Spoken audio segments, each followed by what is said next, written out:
Hommikust kõigile, kes te olete siin virtuaalses ruumis otse veebiseminari jälgimas või siis salvestust järel vaatamas. Te olete tulnud Maaelu Teadmuskeskuse veebiseminarile, kus me siis tutvustame Euroopa Liidu ühise põllumajanduskeskkonnapoliitika Eesti strateegiakava vahehindamise tulemusi. Ja sel korral on tõesti siis fookusteemaks riskijuhtimine põllumajanduses. Tänast sündmust korraldab Maaelu Teadmuskeskuse maaeluvõrgustiku teenistus koostöös meie oma asutuse põllumajandusuuringute osakonnaga. Mina olen Karme Petrutis, olen maaeluvõrgustikust ja selle seminaril siis moderaatori rollis ja tehnilise poole pealt on tugimas ja aitamas kolleegid Liina ja Eerik. Ja korraks vaatame ka siis seda, et mis täna need põhiteemad on, et me anname, Katre Kirt, METKi põllumajandusuuringute osakonna maamajanduse valdkonna juhataja annab siis sellise väga põgusa lühikese ülevaate sellest, et mis on ÜPP Eesti strateegiakava hindamiste raamistik üldse, et oleks nagu niimoodi üldiselt aru saada, miks ja milleks ja kuidas me teeme. Aga tõesti siis põhiteemasse läheb sügavuti siis Krista Nurk, kes on METKi põllumajandusuuringute osakonna maamajanduse valdkonna noorem teadur. Ja tema räägib siis ÜPP sekkumistest ja riskijuhtimisest põllumajandustootmises ja räägib vahehindamise tulemustest. Kuskil kella 11-ni on meil siis ettekannete osa ja loodame, et meil jääb umbes pool tundi siis tänase seminari lõpuks selliseks väiksemaks aruteluks, küsimusteks, vastusteks. Ja kuna meil tõesti on täna väga palju oli registreerunuid ja juba näen, et on ka otsekuulajaid ja teil võib tekkida üksjagu küsimusi, siis ma tõesti soovitan väga tähelepanelikult kuulata ettekandeid. Ma arvan, et te saate paljudele küsimustele vastused juba kohe ettekandete ajal.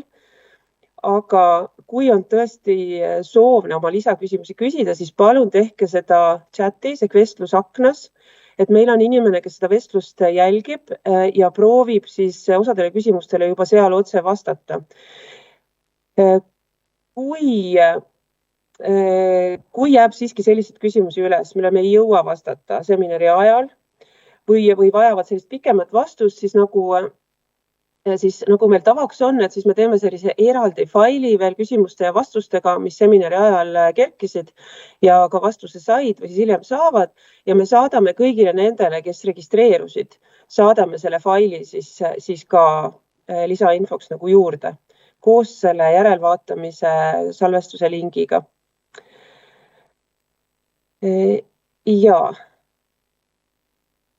Aga siinkohal ma omalt poolt tõesti rohkem ei räägikski, sest meil on palju infot teile jagada. Ma annaksingi siinkohal kohe sõna Katrele, kes jagab slaide. Ma loodan, ma lõpetan oma jagamise. Ja räägib meile siis Euroopa Liidu ühise põllumajanduspoliitika Eesti strateegiakava hindamise raamistikust veidikene. Et paneme ka suuremasse formaati. Ja, näeme väga hästi. Ole hea, Katre. Tere hommikust kõigile ja aitäh Karme sissejuhatuse eest, et räägin põgusalt hindamise raamistikust, et jätta rohkem aega Kristale meie vahearuande tutvustamiseks. Euroopa Liidus on juba 60 aastat ühispõllumajanduspoliitikat rakendatud ja sinna kulub väga suur osa Euroopa Liidu ühisest eelarvest. Käesoleval perioodil kuni 35% ja Eestile tähendab see ligi 4 miljardi euro suurust rahasüsti Eesti põllumajanduse ja maaelu arenguks 7 aasta jooksul. Aastatel 23-27 on kokku lepitud 10 põhieesmärki, mida põllumajanduspoliitika püüab täita ja need hõlmavad nii majanduse, keskkonna kui sotsiaalseid teemasid. Need eesmärgid on siis liikmesriikidel strateegiakavade koostamise aluseks. Kuna eelarve maht on suur ja strateegiakavad hõlmavad väga paljusid valdkondi, siis nende näitajate seiramine ja hindamine on väga oluline. Selle seire ja hindamise aluseks ongi tulemusraamistik, et oleks ette antud teatud piirid liikmesriikidele ja ka Euroopa Liidu tasemel oleks tagasiside mingil määral ühtlustatud, et hindamistulemused oleksid ka võrreldavad. Ja see hindamisraamistik siis aitabki hinnata korrapäraselt meetmete ja sekkumiste kasulikkust, vaadata läbi programmide kulutõhusust ja anda tagasisidet programmide tulemuslikkusele ja saavutatud tulemuste kohta. 2 peamist õiguslikku alust, mille raames toimetame. Üks on, mis annab reeglid ja eeskirjad hindamise ja seire korraldamiseks. Ja teine on siis Euroopa Liidu põllumajandustagatisfondist ja Euroopa Maaelu Arengufondist rahastatavate ÜPP strateegiakavade teostamise reeglite kohta. Seire ja hindamine 2 erinevat asja. Seire on pidev protsess, mille käigus kontrollitakse teavet ja antakse süsteemi ülevaade. Selle tulemusel saadakse kvantitatiivsed andmed ja tagasiside vahendite ja meetmete rakendamisest. See tähendab, et jälgitakse nii eelarvevahendite kasutamist, rahastatud tegevusi või siis muid huvipakkuvaid näitajaid. Hindamisel aga antakse seatud eesmärkide tulemuste mõju ja vajaduste põhjal hinnang. See on süstemaatiline vahend, millest lähtutakse otsuste tegemisel, aitab parandada tulemuslikkust, kasulikkust ja tõhusust, suurendab samuti läbipaistvust, annab kogemusi ja parandab aruandekohustust. Tehtud järeldused aitavad tegevust edaspidi suunata ja mõista selle toimimise asjaolusid ja põhjused. Samuti saame teada, miks ebaõnnestusime. Miks hinnata ÜPP strateegiakavasid? Et tagada suhtlus liikmesriigi ja huvirühmade vahel, sealhulgas ka Euroopa Komisjoniga, et näidata edusamme ja saavutusi, et koguda tõendid tulevase poliitika kujundamiseks, et suurendada poliitika tõhusust, et põhjendada rahaliste vahendite kasutamist ja pidevalt õppida ja täiendada teadmisi. Et hinnata on meil vaja mõõdupuud. Selleks on Euroopa tasemel seatud erinevad mõju, tulemus ja kontekstiindikaatorid, mis igaüks omab siis oma nii-öelda klišeed. Klišee sisu on indikaatori mõiste, kirjeldus ja samuti selle arvutamismetoodika. Tänase teema ehk riskijuhtimisega seotud indikaator on R5 ja see on Euroopa Liidu tasemel seatud selliselt ÜPP riskijuhtimisvahenditest toetust saavate põllumajandusettevõtete osakaal. Ja see siis toetab erieesmärki, kus on võetud kohustuseks toetada põllumajandusettevõtete elujõulisust ja põllumajandussektori vastupanuvõimet, samuti parandada toiduga kindlustatust ja põllumajanduse mitmekesisust ning majanduslikku kestlikkust. Igal liikmesriigil on lisaks võimalus pakkuda omalt poolt erinevaid indikaatoreid, mis on asjakohased ja näitavad tulemusi ja mõju liikmesriigist paremini. Kuidas liikmesriigid hindavad? Eelkõige valitakse hindamisteemad, osad neist on Euroopa Liidu poolt ette antud, koostatakse hindamisküsimused ja lepitakse kokku territoriaalne ulatus. Suurtes riikides võib territooriumeid mitu olla, Eestis tavaliselt riigipõhine. Lepitakse kokku ka hindamiskriteeriumid, hindamise võtmeelemendid, edutegurid, erinevad indikaatorid ja kogutakse erinevat lisainfot. Liikmesriigile on 3 kohustuslikku hindamist. Eelhindamine, mis tehti enne strateegiakava rakendamist, järelhindamine, mis tehakse peale rakendamist ja praegusel hetkel siis tegeleme vahehindamisega ehk siis strateegiakava rakendamise perioodil tehtava hindamisega. 3 aspekti, mida peamiselt peaks hindama vahehindamise käigus. Esiteks, vaadata kooskõla ÜPP erieesmärkide ja sekkumisloogika vahel. Võib vaadata erieesmärke koos või ka eraldi. Vaadata hindamiskriteeriumite asjakohasust ja strateegiakava mõju vastavalt mõjunäitajatele. Seejuures, kui suure ulatusega on seatud sekkumised, mis liiki nad on, kuidas need kasutusele võetud on ja nii edasi. Ja kus siis kogu see raamistik kokku saab riigi tasemel. Selleks on koostatud hindamiskava, mis vastab 5 erinevale küsimusele.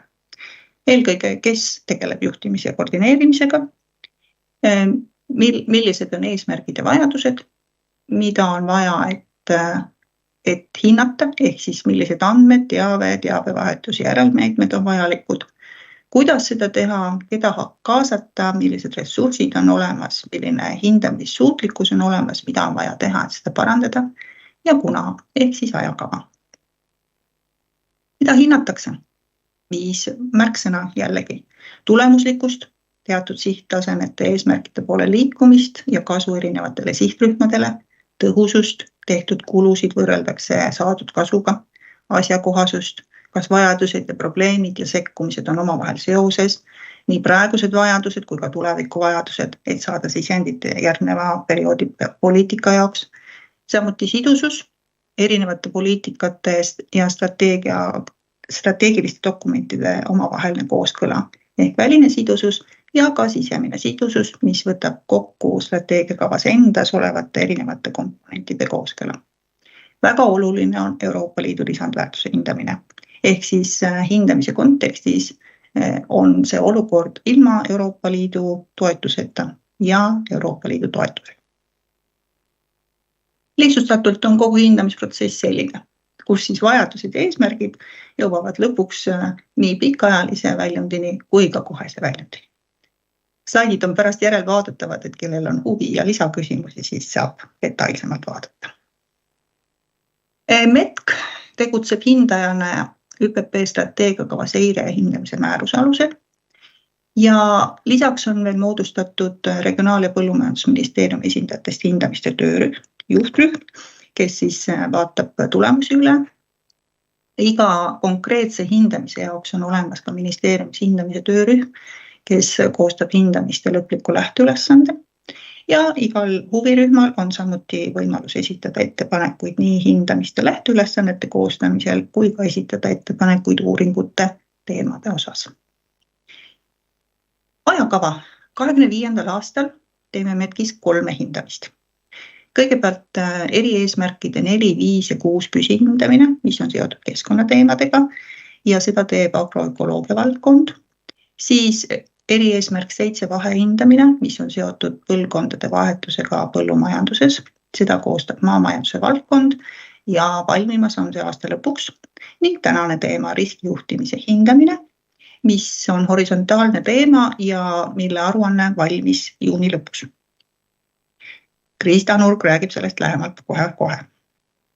Ja horisontaalse eesmärgi riskijuhtimine hindamine eesmärk on saada ülevaade ÜPP strateegiakava panusest riskijuhtimise arendamisse ja see teema sai riigi poolt valitud just nimelt seetõttu, et riskide maandamine ja ennetamine on muutunud aina enam ja enam olulisemaks. Samas riskijuhtimise vahendite kasutamine on ÜPP tasandil tagasihoidlik. Ja väga oluline, mida hindaja, ilma milleta hindamist ei saa läbi viia, on andmed. Me kasutame eelkõige rakendusasutuse ehk PRIA andmeid, samuti Statistikaameti, Eurostati ja põllumajandusliku raamatupidamise andmevõrgu ehk uue nimega põllumajandusliku kestlikkuse andmevõrgu andmeid, erinevate uuringute tulemusi ning erinevaid küsitlusi. Tahan siin kohal öelda suure aitähi, kes on meie küsitlustele vastanud ja oma panuse andnud, samuti kõigile neile, kes osalevad põllumajandusliku kestlikkuse andmevõrgu töös. Iga selline osalemine aitab poliitikat kujundada. Jätan siia slaidiga erinevate taustamaterjalidega tutvumiseks, et kui kellelgi on soovi, siis hiljem leiate need slaididelt need lingid. Minu poolt praegu kõik, suur tänu ja annan sõnajärje edasi rääkimaks riskijuhtimise vahearuande tulemustest. Aitäh! Ja suur tänu, Katre, et võid lõpetada ka slaidi jagamise ja. Aitäh, et mulle endale küll on see selline raamistiku andmine alati meeldetuletus, et mis süsteem meil on, milleks me teeme ja kuidas me teeme, nagu hästi oluline meelde tuletada enne kui nagu sisu ettekandesse läheme. Aga ma ise hetkel siin rohkem ei kommenteerikski, kui teil tekib küsimusi, on kommentaare, soovite oma mõtteid jagada, siis seda saate praegu teha vestlusaknas ettekande jooksul, et meil on siin seminari lõpus veidikene aega sinna vestlusaknasse sisse vaadata ja mõtteid vahetada. Aga nüüd ma annaksingi kohe siit sõna Krista Nurk, kes on METKi põllumajandusuuringute osakonna maamajanduse valdkonna nooremteadur ja tema siis räägib nüüd ÜPP sekkumistest ja riskijuhtimisest põllumajandustootmises. Väga oluline teema. Ole hea. Minu nimi on Krista Nurk, olen Maaelu Teadmuskeskuses nooremteadur ja Eesti Maaülikoolis doktorant. Täna siis räägime siin ÜPP sekkumised ja riskijuhtimine põllumajandustootmises ja tutvustan teile vahehindamise tulemusi. Selle vahehindamisel oli siis selline pikem pealkiri, mida te näete ekraanil. Hiljem, kui te need slaidid saate, siis siia pealkirjale klõpsates avaneb siis otse link sellele vahearuandele. Tellijaks oli siis Regionaal- ja Põllumajandusministeerium sellel uuringul ja töögrupi koosseisu näete ka sellelt slaidilt. Ja kui teil on tarvis lisainfot, siis võib meie poole pöörduda, et allpool on selleks olemas ka kontaktinfo. Siis Euroopa Liidu ühise põllumajanduspoliitika Eesti strateegiakava aastateks 2023 istab siis peamised põllumajandusriskid, et selle jaoks on siis eraldi peatükk seal strateegiakavas. Ja samuti annab see ülevaate siis strateegiakava sekkumistest, mis aitavad tagada ühtset ja integreeritud lähenemisviisi riskijuhtimisele. Nagu me teame, siis põllumajandustootjatele on aina enam väljakutseteks nii tootmis-, majandus-, poliitilised kui keskkonnariskid.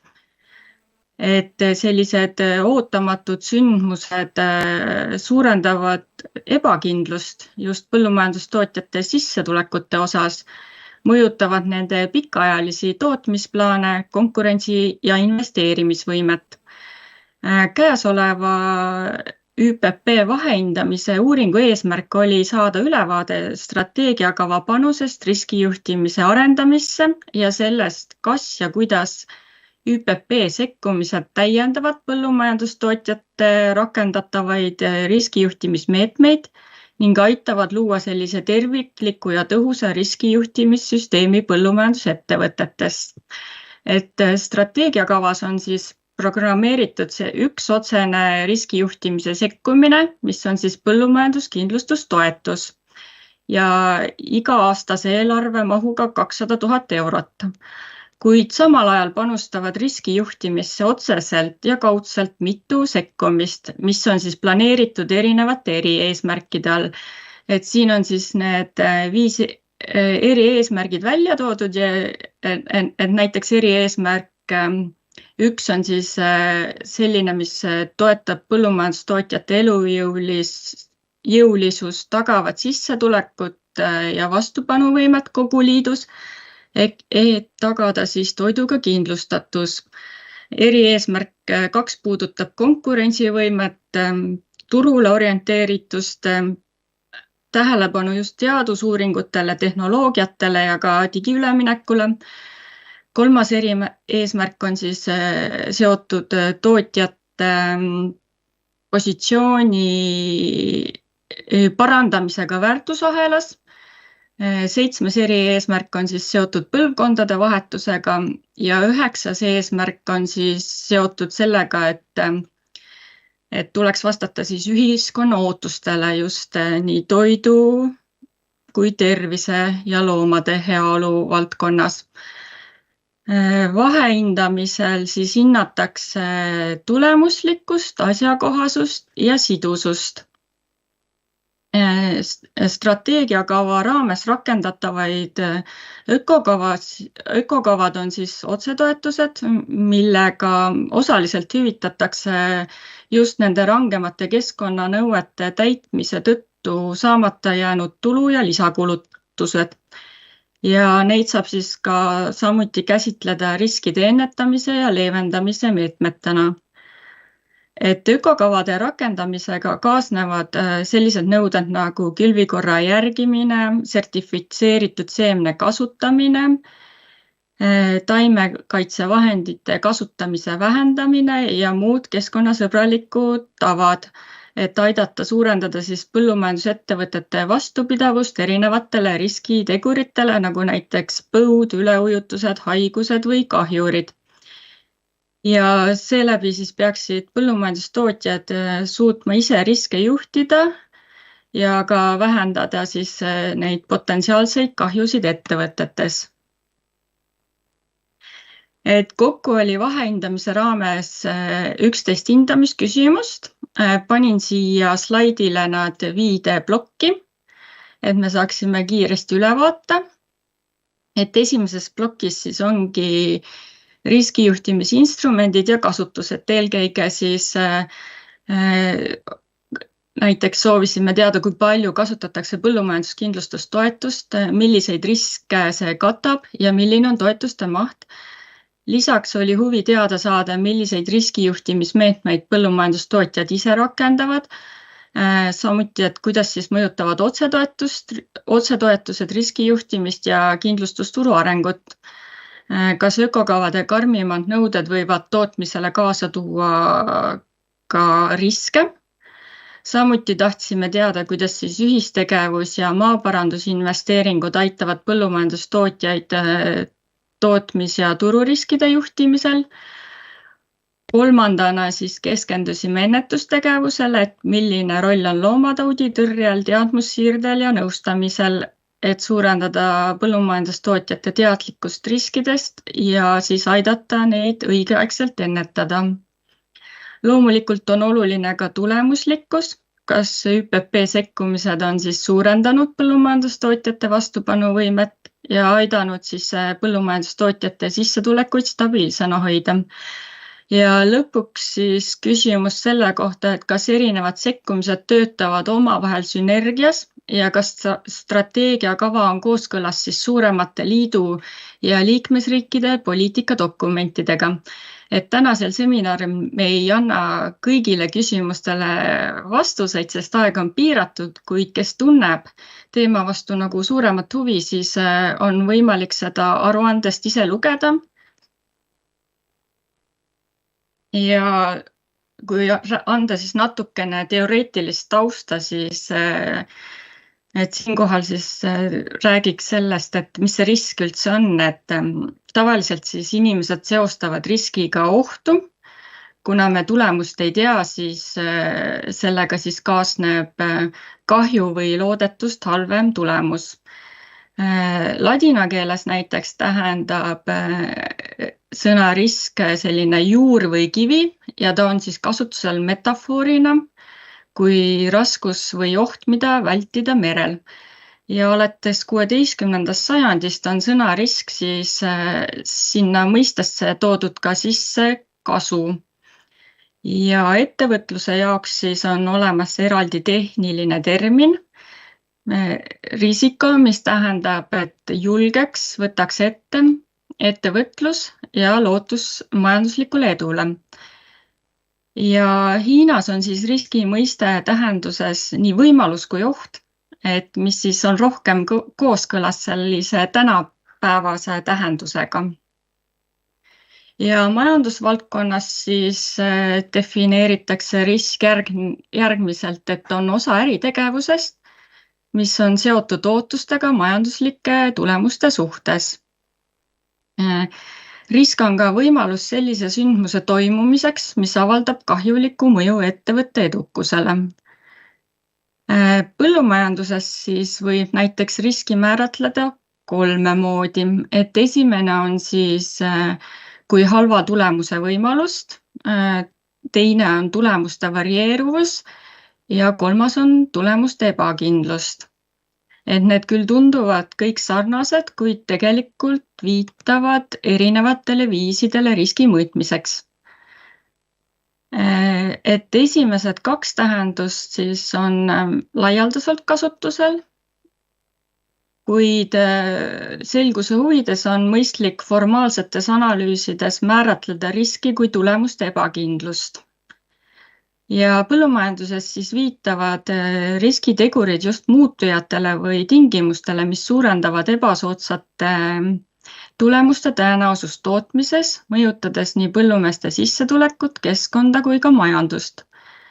Ja me teame, et põllumajandussektorit siis peetakse laialdaselt väga riskantseks valdkonnaks, pidevalt muutuvate looduslike ja majanduslike tingimuste tõttu.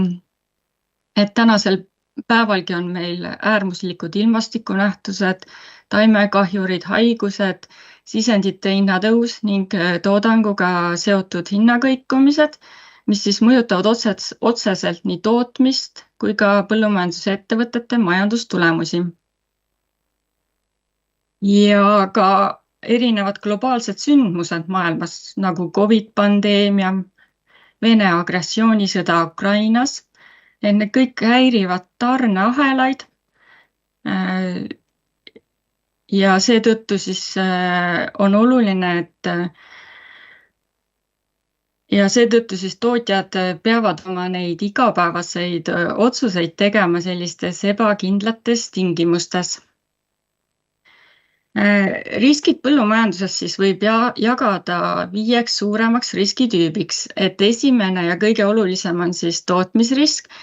Selle all siis käsitletakse saaki ja toodangut piiravaid ja saagikust ja või siis tootlikkust vähendavaid tegureid, nagu ebasoodsad ilmastiku- ja kliimatingimused, haigused, kahjurid, põllumajandusmaa kättesaadavus ning masinate ja seadmetega seonduv. Finantsrisk on siis seotud sellega, kuidas põllumajandusettevõtte rahastamisviisidega ja finantseerimisotsustega. Ja peamiste finantsriski allikatena käsitletakse siis intressimäärade muutust, krediidile juurdepääsu. Näiteks kui ettevõte vajab raha, kuid pangad ei ole valmis laenu andma, siis ei saa ettevõtte vajalikke investeeringuid või tööjõukulusid rahastada.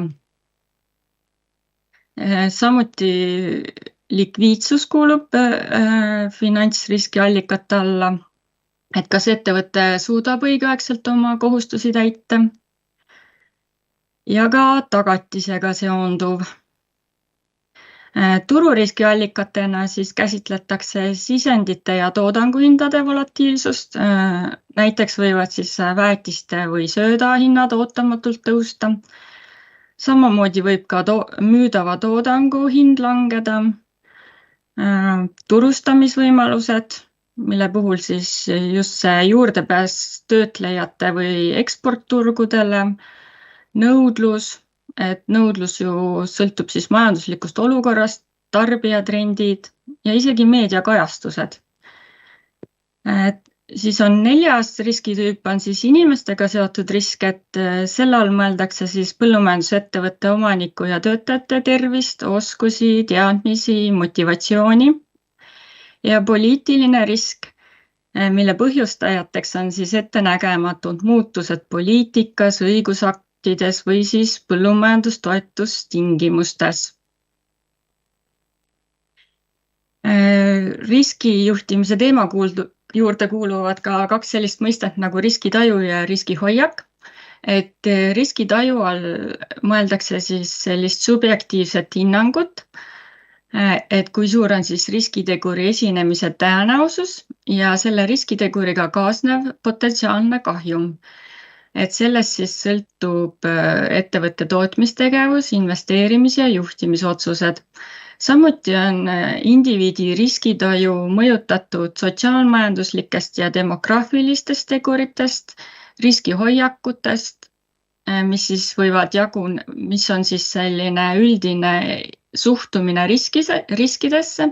Inimesed siis võivad olla riskikartlikud, riskineutraalsed või riskivõtjad ja samuti see riskihoiak siis sõltub kontekstist või eri olukordades on inimesed erineva riskisuhtumisega. Ja miks on siis oluline tegeleda riskijuhtimisega, et eelkõige on see äriedu eeltingimus, et me teame riske ja oskame neid ka juhtida. Et riskijuhtimise eesmärk on siis tuvastada võimalikud probleemid just enne nende tekkimist ja kui võimalused tekivad, siis osata neid ära kasutada. et risk on igapäevane osa äritegevuses ja põllumajandusettevõtjad kohandavad selle järgi oma sisendite kasutamist, sortide valikut ja muid olulisi aspekte. Ja kui on riskid kaardistatud ja mõistetud, et siis see võib sealt tuleneda ka kasu, mis aitab siis paremini planeerida tulevikku. Otsused on teadlikumad ja aitab siis vältida suuri rahalisi kaotusi. Ja riskijuhtimine on tegelikult selline pidev 4-astmeline protsess. Et siin on siis skeemil on näha, et esimeses etapis siis tulebki riskid tuvastada, ehk mõtleme nende riskitegurite peale, mis on just konkreetse ettevõtte seisukohalt olulised. Siis tuleks hinnata neid riske, eelkõige, et kui suur on siis selle riskiteguri esinemistõenäosus ettevõttes ja kui see riskitegur siis esineb, kui suure kaasneva kahju ta võib tuua. Seeläbi tuleks mõelda strateegiate peale. Strateegiad siis jagunevad omakorda 4: ennetamine, ehk siis ennetamise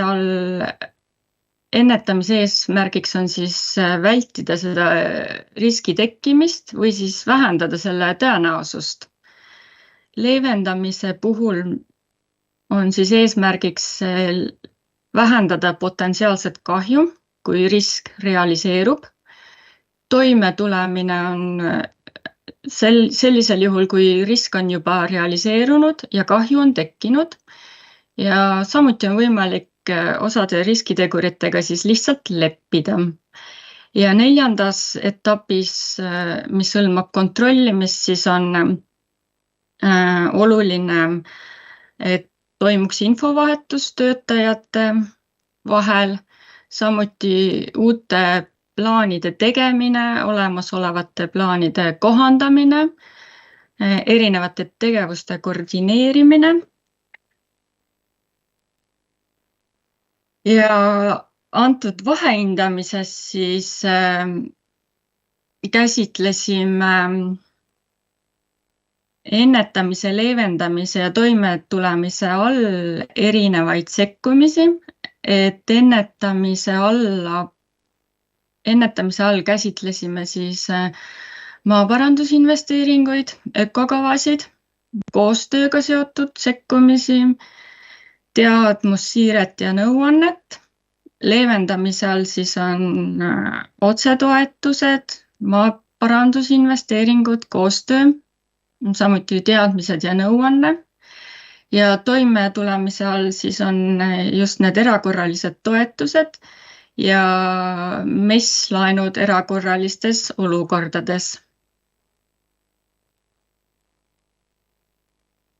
Vahehindamises siis kasutati nii esmaseid kui sekundaarseid andmeid. Et esmased andmed siis koguti küsitlusuuringuga, mis viidi läbi eelmise aasta lõpus. Küsitlusuuringule eelnes siis just pikem protsess ankeedi väljatöötamise näol, et tutvuti erinevate kirjandusallikatega, analüüsiti erinevaid uuringuid, samuti konsulteeriti valdkonna ekspertidega. Küsimused siis seal küsitlusuuringus hõlmasid riskikäitumist, riskitajumist, riskijuhtimismeetmeid, põllumajanduskindlustust, ühistegevust, maakasutust, ÜPP rolli, toetuste rolli ja ka kaasasime sotsiaalmajanduslikke tegureid. Et tegemist oli siis sellise kinnise küsimustikuga, et hinnanguid sai anda siis 11-punktisel Likert-skaalal. Kokku oli küsitlusuuringus 53 riskitegurit ja 73 riskijuhtimismeedet. Pärast küsitlusuuringu läbiviimist siis sellel aasta kevadel toimusid ka fookusgrupi intervjuud, kus tutvustasime siis küsitlusuuringu tulemusi, erinevatele tootmistüüpidele ja arutasime nende üle. Ja sekundaarandmed me saime siis PRIA toetuste taotlustelt, kasutasime FADN-i, samuti riigiabi ja vähese tähtsusega abiregistrit, Statistikaameti ja Maa- ja Ruumiameti protokolle. Siin on siis ülevaade vastanutest, et üldkogum oli kokku 5832, kuid lõpuks küsitluse link saadeti välja 5613 isikule. Et vastanute arv oli siis 631 ja vastamismääraks kujunes 11,2%. Et uuringusse siis kaasati sellised põllumajandusettevõtted, mille majanduslik suurus oli 2023. aastal vähemalt 8000 eurot.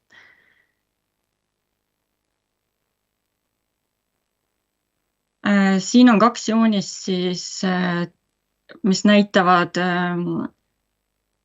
vastanute haridustaseme jaotust vanusegruppide lõikes ja joonisel 2 on siis vastanute vanusegruppide jaotus tootmistüüpide lõikes, et siin esimesel vasakpoolsel joonisel me näeme siis, et haridustaseme jaotust vanusegruppide lõikes, kus siis keskeriharidusega, mis on lilla, oli vastanuid enim vanusegrupis 51–60 eluaastat. Kõrgharidusega, mis on siis türkiisiga värvitud, vastanuid oli enim vanuses 21–30. Näiteks vanuserühmas 81 ja vanemad olid pooled vastajad keskeri- ja keskharidusega.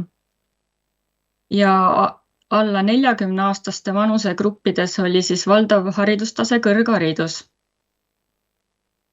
Ja joonisel 2 siis näeme vanusegruppide jaotust tootmistüüpide lõikes, et peaaegu kõigis tootmistüüpides, välja arvatud püsikultuurid, oli enamik küsitlusele vastanutest vanuses 51–60 aastat. Et see on siis see türkiisiga. Ja alla 40-aastaste osakaal oli suurim sea- ja linnukasvatuses 29%, et see on sinise värviga. Samuti selles tootmistüübis ei olnudki ühtki vastajat, kes oleks vanem kui 60 aastat. Ja püsikultuurides ei olnud ühtki kuni 40 aastast vastajat, kuid 36% vastanutest kuulus vanuserühma üle 60.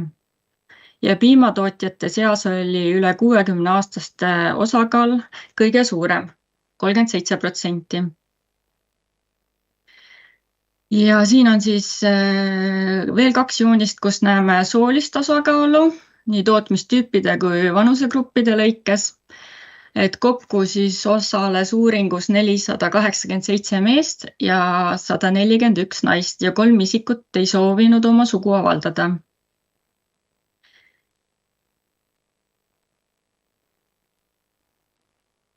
Siin tabelis siis näeme me sekkumiste tulemuslikkust, edukust ja asjakohasust. Et perioodil 2014–2022 planeeriti ÜPP esimese ja teise samba meetmed eraldi. Esimese samba otsetoetuste kohta siis koostati teatised Euroopa Komisjonile, milles kajastati eelarve maht, sihtgrupi suurus ja põhjendati toetusmeetme majanduslikku vajadust. Esimese samba eelarve vahendeid jaotati toetuse taotlejate vahel vastavalt kindlaks tehtud toetusõiguslike ühikute arvule. Seetõttu on esimese samba otsetoetuste perioodi 2014–2022 eelarve kasutusedukus. Planeeritud toetussummad jõudsid täies mahus planeeritud sihtrühmani. Teise samba meetmed planeeriti maaelu arengu 2014–2020 erinevate prioriteetide raames.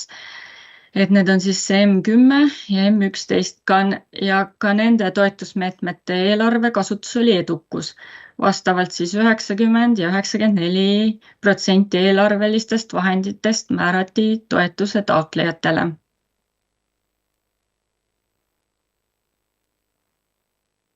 Siin on siis näha maaelu arengukavas nõuandetoetuse välja makstud summade osakaal nõuandeliikide lõikes. Ja see on siis perioodi 2015 kuni 2024 kohta. Et suuremad ja stabiilsemad väljamaksed on tehtud siis taime- ja loomakasvatusalasele nõustamisele, mis siis viitab nende teenuste olulisusele tootmisriski juhtimisel. Mitmete nõuandeliikide nagu äriplaani koostamine, keskkonnakaitse, maaparandus ja mentorlus. Nende välja makstud summad on jäänud siis suhteliselt väikseks, kokku ligi 1,4% kogu perioodi väljamaksetest. Samuti me näeme, et looma- ja taimekasvatuse nõustamisele püsivad väljamaksed viitavad järjepidevale panusele tootmisriski juhtimises, et töötervishoiu ja tööohutusalase nõustamine on seotud siis inimestega seotud riskide juhtimisel, kuid selle valdkonna madalad väljamaksed 2,3% siis viitavad tagasihoidlikule panusele. Siin on siis tabel selle kohta, kuidas siis aastatel 2015 kuni 2023 riigi sekkumised on seotud siis riskidega toimetulekuga. Ja siin tabelis on siis näha see põhjus, sihtgrupp ja maht. Ja peamised põhjused on olnud siis seotud sanktsioonidega ja piimakvootide lõppemisega, samuti ekstreemsete ilmastikuoludega, COVID-kriisiga, sisendhindade järsu tõusuga ja toidujulgeoleku muredega. Suurim maht näiteks tuli MES kriisilaenust 2023 kuni 2024, mis on 40,6 miljonit. MES-i puhul on siis tegemist tagastatavate laenudega. Et siit kokkuvõtvalt siit tabelis tegelikult näeb, et põllumajandust on tabanud korduvad kriisid peaaegu iga 1-2 aasta tagant.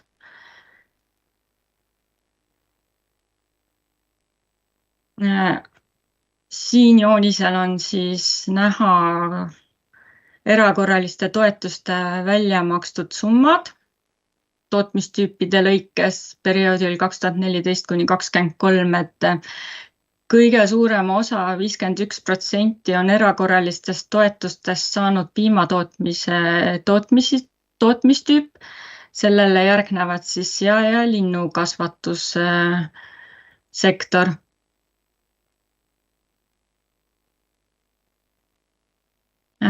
Põllumajanduskindlustusest, et perioodil 2014 kuni 2018 oli taotlemine siis riigiabina. Peamised taotlejad olid siis loomakasvatajad. Aastane eelarve oli 10 kuni 45 000 euroni.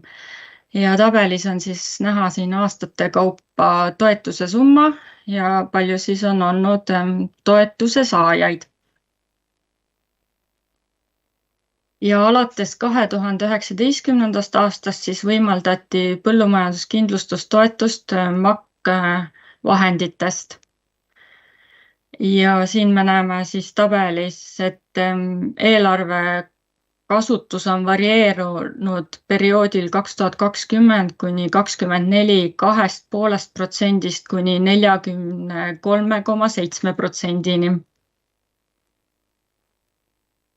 Siin on siis METki küsitlusuuringu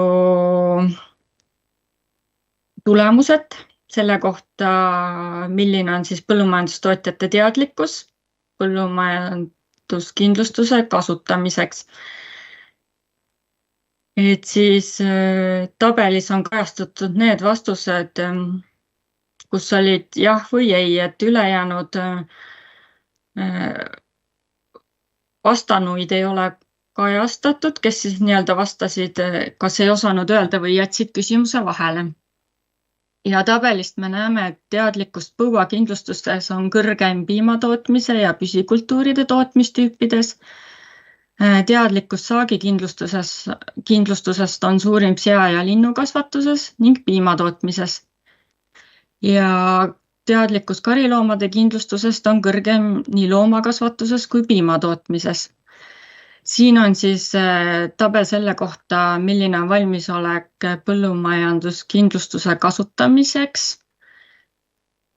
Ja siit tabelist me näeme, et valmisolek kasutada nii põua kui saagikindlustust on suurim aianduse ja püsikultuuride tootmistüübis.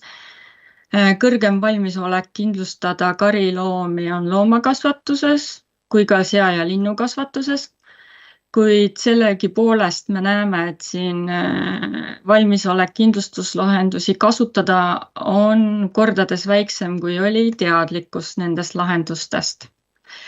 Samuti me siis uurisime põllumajandustootjate käest nende hinnangut erinevatele kindlustusega seotud aspektidele. Et siin tabelis siis me näeme, et kõige olulisemad aspektid kindlustuse kasutamise puhul on see, et oleks soodsad lepingutingimused ja usaldusväärne kindlustuspakkuja. Ja samuti küsitlusuuringu raames siis uurisime põllumajandustootjatelt riskitegurite tajumist, et siin on siis toodud aianduse tootmistüübi riskimaatriks. Et selline maatriks saada, siis selleks kõigepealt palusimegi põllumajandusettevõtjatel hinnata erinevaid riskitegureid, esinemistõenäosust skaalal 0–10 ja samuti selle riskiteguri avaldumisel kaasnevat kahju samal skaalal.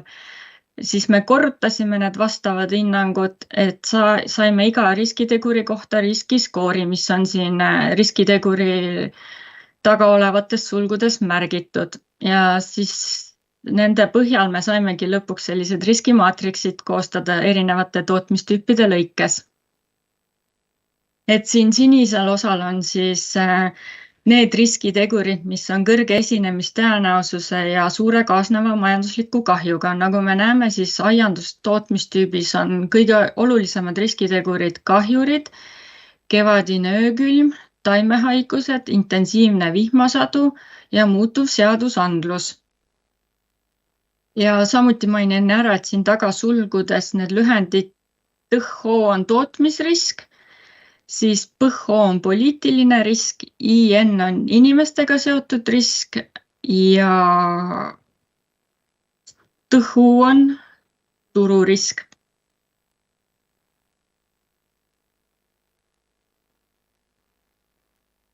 Siis siin tabelis on välja toodud erinevad riskijuhtimismeetmed aiandustootmistüübis. Et siin on näha siis juba rakendatud meetmeid, siis milliseid meetmeid planeeritakse tulevikus ja meetmeid, mida üldse ei planeerita tulevikus rakendada. Et aianduse tootmistüübis siis rakendatavad riskide juhtimisel on enim sellised meetmed nagu nõuetega kursis olemine ja nende täitmine, mis on siis seotud poliitilise riskijuhtimisega. Samuti on olulised meetmed taimekasvatustoodangu müügi ajastamine, otsemüük lõpptarbijale ehk siis tururiski juhtimine. Fookusgrupis arutelus tõid aiandussektori esindajad välja, et müügi ajastamine on keeruline tegelikult, sest tegemist on lühiajaliste säilivusajaga saadustega, et neil ongi see, et kas nad müüvad kohe või teevad sellest midagi. Samuti, kui nüüd neid aiandussaadusi hakata töötlema, siis tekib vajadus investeerida erinevatesse seadmetesse. Tulevikus planeeritakse enim rakendada meetmeid, mis on seotud siis finantsriskide juhtimisega, näiteks laenude refinantseerimine ja ettevõtte tegevuste mitmekesistamine. Samuti fookusgrupis osalenud rõhutasid finantsjuhtimisalastel koolitustel osalemise olulisust, kuna iga otsus, mis tehakse, on seotud juba tugevalt investeeringu tasuvusega.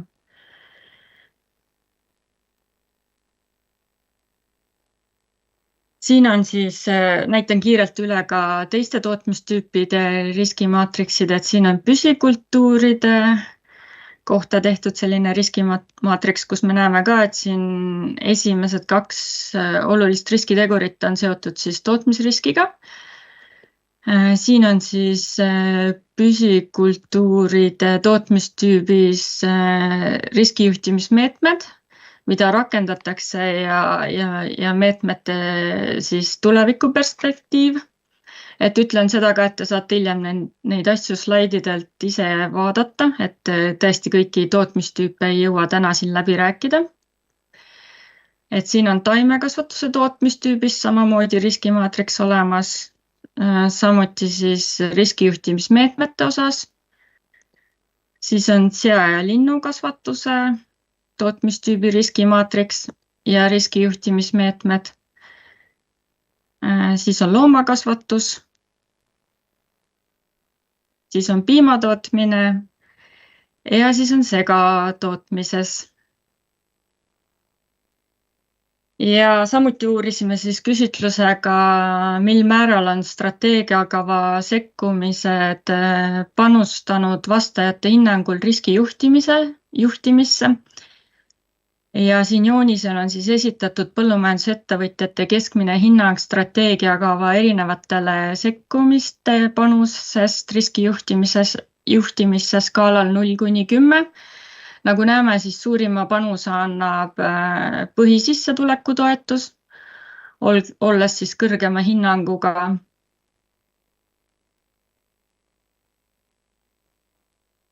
Ja siis siin on näha siis ühistegevus, kuidas siis ühistegevus panustab riskide maandamisse ja strateegiakavas siis panustavad ühistegevuse erinevad sekkumised, mis on siin slaidil loetletud ja tabelis siis on näha tootmistüüpide lõikes ühistusse kuuluvate ja mittekuuluvate põllumajandustootjate jaotus. Et siis vastanutest kokku 164 kuulub ühistusse ja ühistusse kuulumise määr on seega 26,4%. Ja siis siin on erinevad hinnangud siis ühistusse kuulumise aspektide kohta. Et me näeme, et kõige olulisem on see, et ühistus on võimalik omavahel kogemusi ja teadmisi vahetada. Samuti ka see, et on võimalik toodangu turustamisel läbirääkimise jõu suurendamine. Siis vahehindamise raames olid ka vaja vaadata sidusust, nii sisemist kui välimist.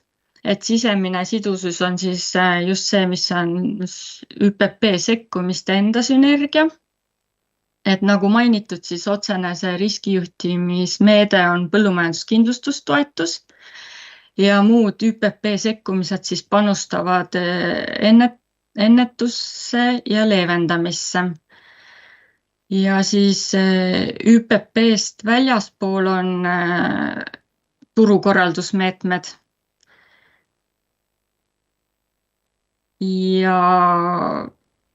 Ja siis Eesti riigieelarvest siis on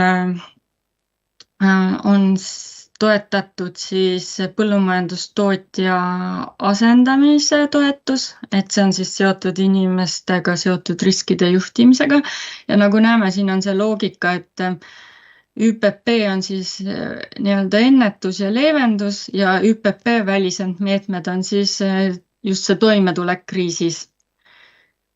ja ÜPP sekkumised siis toetavad üksteist, kuid tootmiskohustustega seotud toetused võivad aidata stabiliseerida sissetulekuid, kui ka suurendada riske, sest selline stabiilne toetus võib vähendada põllumajandustootjate motivatsiooni rakendada erinevaid riskijuhtimismeetmeid.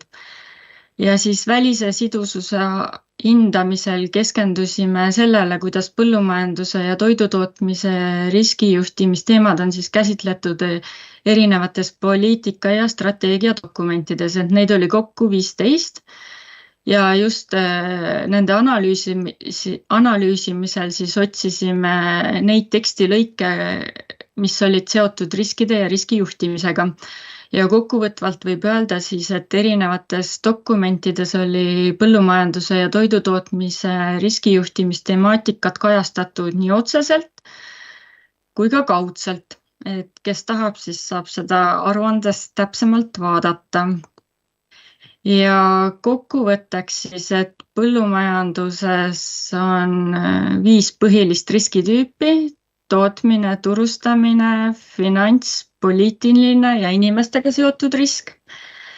Riskijuhtimisstrateegiad siis jagunevad ÜPP raames ennetavalt, mille alla siis lähevad investeeringutoetused, ökokavad, teadmussiire ja nõuanne, koostöö.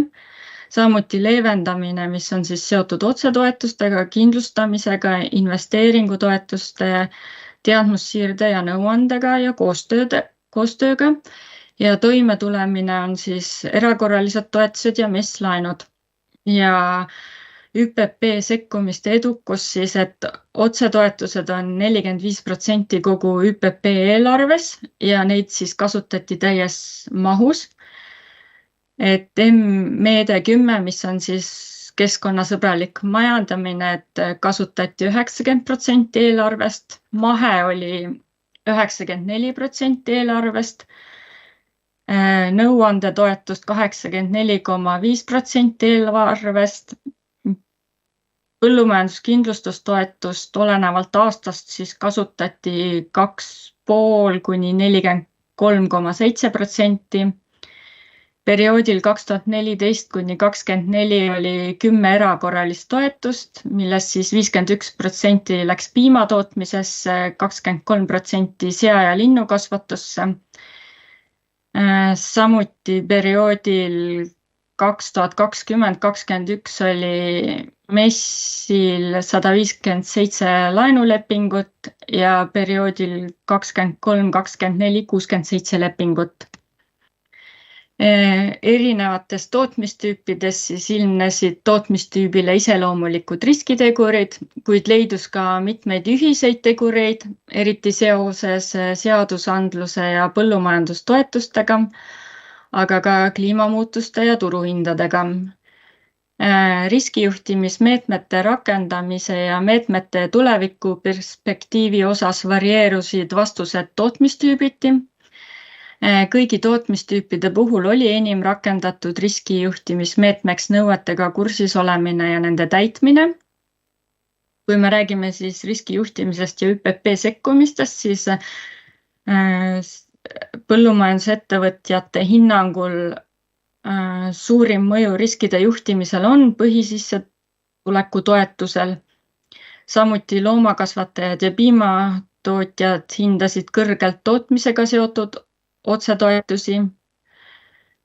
Ühistegevuse puhul, et 26,4% vastanutest kuulus ühistusse ja nende jaoks olulisemad ühistusse kuulumise aspektid olid kogemuste ja teadmiste vahetamine ja tugevam läbirääkimisjõud turul. Asjakohasusest ja sidususest, et ÜPP strateegiakavaga on siis otseselt seotud üks sekkumine, põllumajanduskindlustustoetus. Kaudne panus riskide juhtimisse on siis muudel ÜPP sekkumistel, et on olemas nii väline sidusus kui ka sisemine sidusus. Järelduste ja soovitustena siis tooks välja selle, et olulisemad riskitegurid on siis eelkõige seotud poliitilise riskiga. Sellele järgnevad siis tootmisega seotud riskitegurid, et erinevad ilmastikuolud. Kindlustamise osas, et põllumajanduskindlustuse kasutus on tegelikult pea olematu. Põhjused on eelkõige, et on väike kindlustusturg, see, et on toodete vähene sobivus põllumajandustootjatele ja samuti see, et selle toetuse ajastus siis vähendab seda atraktiivsust, et väljamaksed on seal veebruaris, kuigi põllumajandustootjatel on vaja aasta lõpu seisuga oma kohustused täita. Ja riskijuhtimise eeltingimused just, et oleks see sünergia põllumajandustootjate ja riigi vahel. Et just need põllumajandustootjate rakendatavad meetmed siis toetavad ÜPP pakutavale raamistikule ning sekkumised siis oleks kujundatud vastavalt siis tootmise tegelike riskidele ja vajadusele ja siis aidates kaasa riskitegurite ennetamisele, leevendamisele ja toimetulemisele. Ja siis riskijuhtimise kontekstis on oluline ka, et meil oleks põllupõhised saagikusandmed, mis oleks siis peamiseks indikaatoriks, mille alusel saaks hinnata, kas näiteks maaparandussüsteemide korrastamine ja keskkonnakaitse rajatise investeeringud aitavad tootmisriske vähendada ja tagada stabiilsemat saagikust. Seetõttu siis oleks oluline erinevate kultuuride saagikuse andmete kogumine põllutasandil. Samuti, kuna strateegiakava ja erinevad strateegilised dokumendid, mis mõjutavad ka põllumajandussektorit, ei ole alati omavahel selgelt kooskõlastatud, on oluline tagada nende vahel selline sisuline ühtsus riskijuhtimise käsitlemisel. See aitaks siis vältida vastuolulisi sõnumeid põllumajandustootjatele ning toetaks järjepidevat ja tõhusat riskijuhtimist põllumajanduses.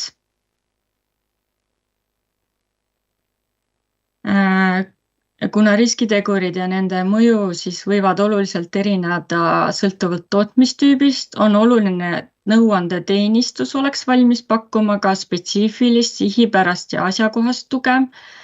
Nõustajate kaudu saab suurendada põllumajandustootjate teadlikkust riskide juhtimise olulisusest ning aidata leida sobivad riskijuhtimismeetmed riskitegurite maandamiseks ettevõtte tasandil. Laiem eesmärk võiks olla siis tuua riskijuhtimine süsteemselt nõustamise teemade hulka ning toetada nõustajate järelkasvu selles teemavaldkonnas. Oluline on suunata põllumajandusettevõtjaid tegutsema riske ennetavalt ja leevendavalt, mitte siis jääma ootama väljaspoolt tulenevale abile ehk toimetulekumeetmetele. Läbi teadlikkuse kasvatamise ja praktilise nõustamise saab tugevdada põllumajandustootjate võimet ise riske juhtida. Tervikvaade siis riski juhtimisele peaks olema osa planeerimisest, tagades, et põllumajandussektor oleks konkurentsivõimeline. Oluline on saavutada siis kokkulepe era- ja riigisektori rolli jaotuses riskijuhtimisstrateegia rakendamisel, et siis vältida vastutuse hajumist ja tagada selline ühtne suund. Lisaks tuleb poliitikas tagada suurem stabiilsus, et põllumajandustootjatel oleks võimalik teha pikaajalisi otsuseid ja planeerida riskide maandamist süsteemselt. Erakorralisi toetusi tuleks ka edaspidi kasutada eelkõige sihitult, suunates need neile ettevõtetele, kellele avaldunud riskitegur on siis majanduslikult negatiivset mõju avaldanud. Et tänan teid kuulamast. Suur tänu sulle, Krista. Et väga palju informatsiooni, väga põnev. et ma loodan, et kõigil kuulajatel oli ka sama põnev kui minul. Ja kui tõesti on midagi jäi ebaselgeks veel, me jagame neid slaide, et saate sealt lisainfot rahulikult veel asjad üle lugeda, saate salvestust üle kuulata. Ja, aga nüüd on see koht, et kas teil on äkki tekkinud küsimusi, et siin chatis on mõned kommentaarid, me võin need niimoodi rahulikult ette lugeda või keegi äkki soovib veel lisainfot anda või kommenteerida nende teemade kohta. Ja siis lubame ka mõned küsimused niimoodi eetrisse, kes soovib oma häälega küsida, et ei soovi siin vestlusaknas pikemalt kirjutada. Et siin oli kommentaar näiteks Helenilt, et kuidas kindlustada aianduses, et pole ju reaalselt võimalik turutõrke tõttu. Ja Katre kommenteeris, et tegelikult nii ongi. Ja võib-olla eelkõige sellepärast, et põllumajanduskindlustusturg on veel piisavalt välja kujunemata. Et kas siin on äkki veel mõtteid või Katre, soovid sa äkki või Krista lisa kommenteerida siin?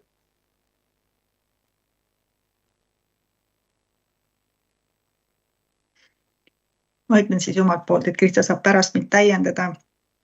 Jah, et Eestis põllumajanduskindlustusturg on tõesti väga tagasihoidlik. Meil on mõned pakkujad turul, kuid kui loomade kindlustuse poole pealt on veel näha, et mingid lepingud ikkagi tekivad ja sõlmitakse, siis saagikindlustuse poole pealt ikka olukord väga tagasihoidlik ja kui pakutaksegi praegu ainult põllukultuuridele, taliviljadele kindlustust, siis aianduskultuurid on tõesti sellest väljas, et näiteks külmakahjudega toimetulek, nagu sellel aasta kevadel oli näide. Ja see kõik on ettevõtja enda kanda, et seal kindlustust ei pakuta.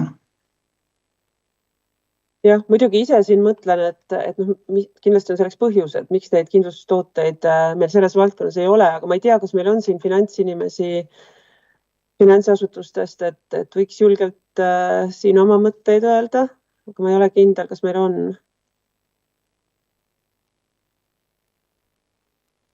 Tundub, et vist ei ole. Et see on tõesti koht, milles veel tugevalt arengut ootame. Nii, siis tekkis veel küsimus siin selle metoodika kohta, et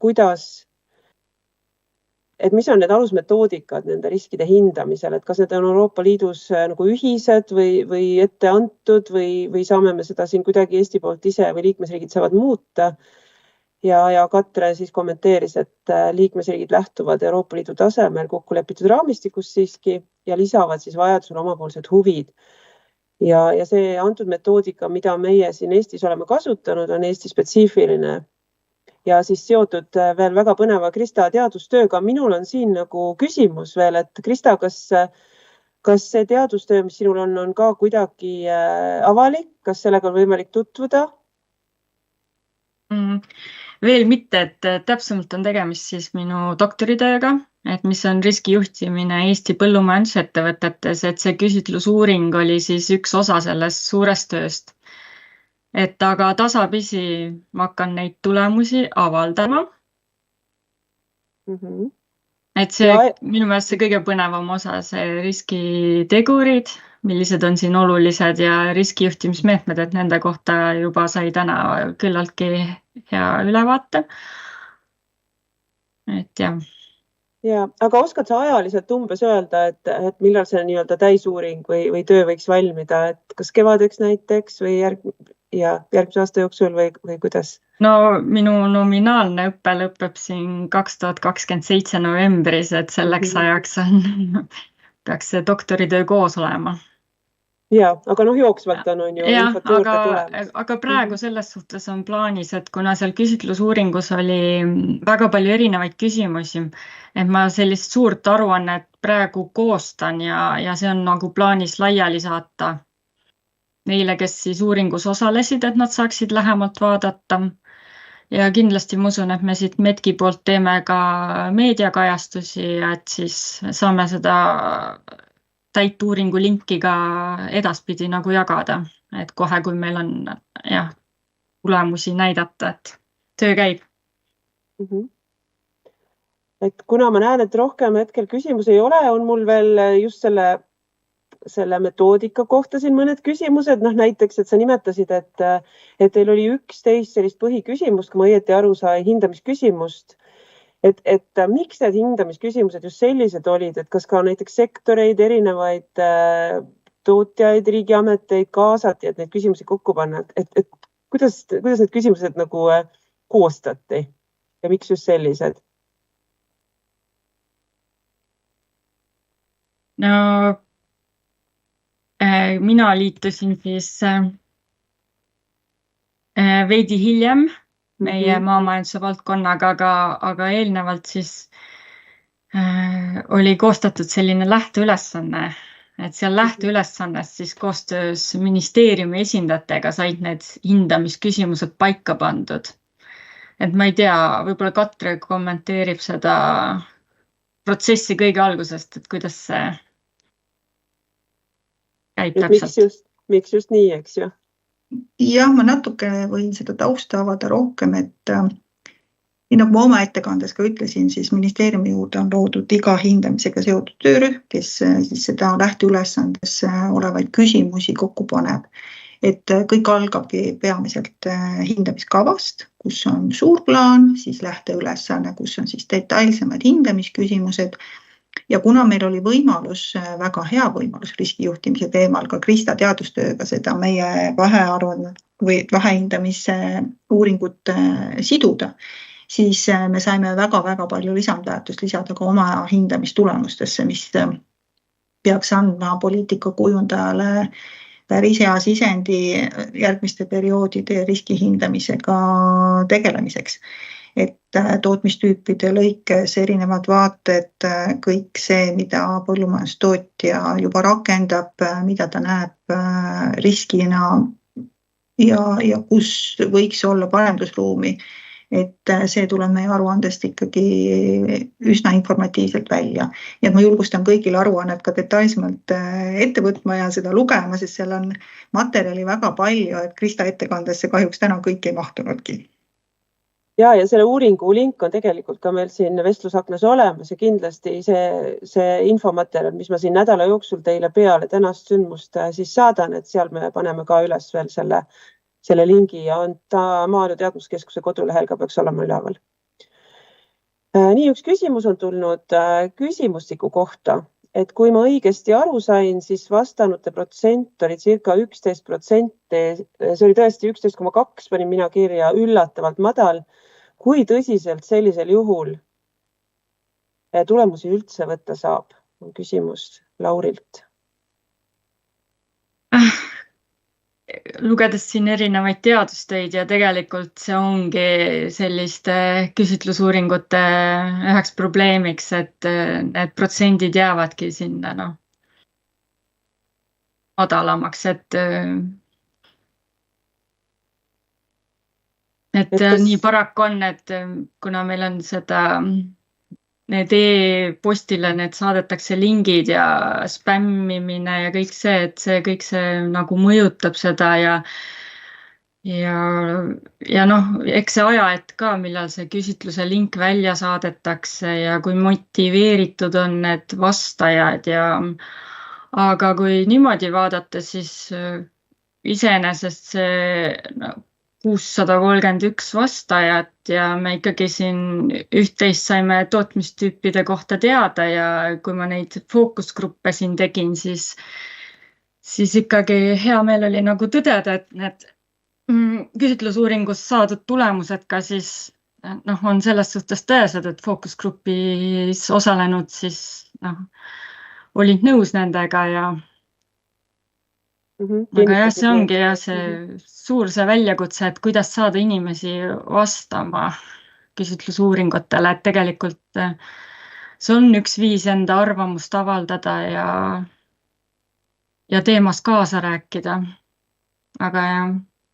Ja tegelikult kaudselt me vähemalt loodame, et ka poliitikat kujundada või seda olukorda siin Eesti turul kujundada. Ja ma omalt poolt lisaksin tegelikult, et 11% on päris hea tulemus, sest kui me Krista näitas ju ka tegelikult, kuidas vastanute jagunemine oli erinevate tootmistüüpide vahel, kuidas olid erinevad vanusegrupid ja haridustasemed esindatud, et see 11% sisaldab tegelikult päris ilusat läbilõiget kogu meie põllumajandustootmisest. Nii et aitäh veel kord kõigile, kes võtsid vaevaks, et sellele pikale küsimustikule vastata. Ja. Helen on veel kommenteerinud, et kas ministeerium on poliitilise riski suurt osakaalu teadvustanud ja tõesti ministeerium on aruande tulemustega tutvunud. Ma saan aru, et see aruanne on suhteliselt värskelt ju valminud, eks ole. Ja et me tõesti loodame, et see ei ole aruanne pärast, aga tõesti, et seda veel siin erinevates seltskonnades nii tutvustatakse, nii arutatakse, selle põhjal midagi muutub ja positiivse suunas siis. Kas on veel küsimusi, kas keegi äkki soovib häälega küsida? Või ei ole hetkel või Katre ja Krista, äkki te soovite mõnda olulist punkti siin veel üle toonitada?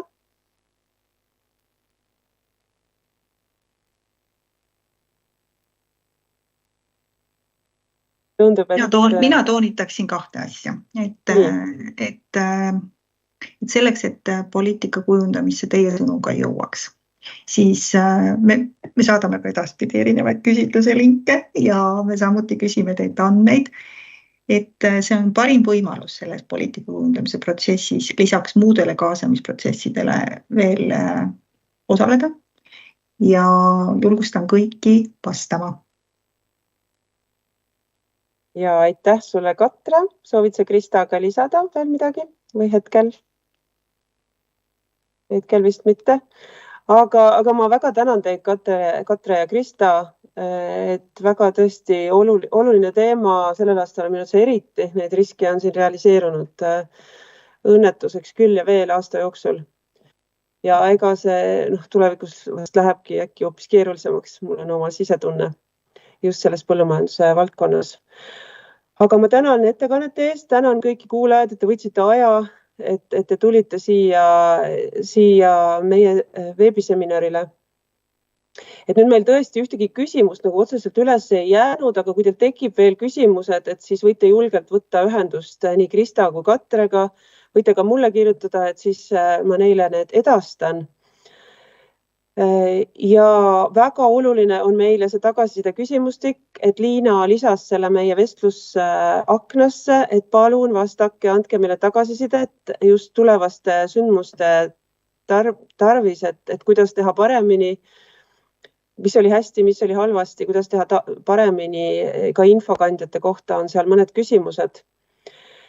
Ja ma tuletan meelde ka selle, et kevadel oli meil ka üks veebiseminar, mis oli põllumajandusmaastike elurikkuse teemadel, kus me vaatlesime ka, et kuidas ÜPP mõjud meil siin on Eestis.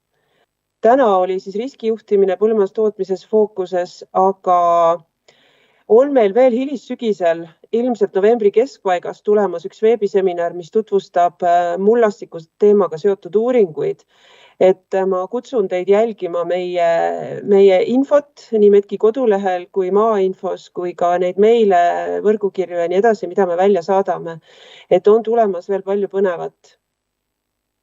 Ja tõesti selle järelvaatamise lingi ettekanded saadame teile siis nädala jooksul kindlasti. Kõigile neile, kes olid registreerunud siia samadele meiliaadressidele ja neid võite julgelt jagada ja siis Maaelu Teadmuskeskuse siis erinevatel infokandjatel ka neid materjale jagame. Et suur tänu teile kõigile veel kord, palun andke meile tagasisidet, tänu ka Liinale ja Eerikule, kes meil tehniliselt siin tugisid. Ja omalt poolt soovin siis uute kohtumisteni ja näeme jälle.